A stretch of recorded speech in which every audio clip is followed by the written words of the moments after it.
माझं हे बघा, मागच्या मे महिन्यामध्ये जेव्हा आमची रब्बीची पिकं होती कांदा, त्यावेळेस अवकाळी पाऊस आला आणि त्यामुळं आमची रब्बीचं पीक गेलं. त्यानंतर आम्ही मका लावला, काही पोळ कांदे लावले. परंतु शेवटी आता जो 20 दिवसापासून जो पाऊस चालू झालेला आहे, त्या पावसामुळं आमची दोन्ही पिकं नष्ट झालेली. मका नेमकी पोचण्याच्या ह्याच्यात आला आणि पाऊस चालू झाला, त्यामुळे मकाही पोचला नाही आणि तो जो पाण्यामुळे त्याच्या मुळ्याच सोडून गेल्या. आणि कांद्यामध्येही आज मी बघितलं तर शेतामध्ये जायला सुद्धा जागा नाही.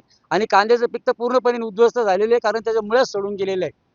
आता तुम्ही जर बघितलं तर शेतकऱ्यांनी मागचं रब्बीचं गेलं, खरीपाचं गेलं आणि पुन्हा आता रब्बीचं पीक जर उभं करायचं असेल तर शेतकऱ्याला भांडवल आणायचं कुठं? गेल्या वर्षभरापासून आम्ही भांडवल टाकतोय परंतु उत्पन्न मात्र आम्हाला निघत नाही. आणि म्हणून आमची शेतकऱ्यांची मागणी आहे सरकारकडे, की आता आम्हाला जे आमचं नुकसान झालेलं आहे त्याला आम्हाला हेक्टरी कमीत कमी 50,000 रुपये मदत केली तरच आम्ही पुढं चालू शकतो. नाहीतर पुढं आमची परिस्थिती अशी होईल की आम्हाला पुढचं पीक सुद्धा उभं करण्याची आमची ताकद राहिलेली नाही.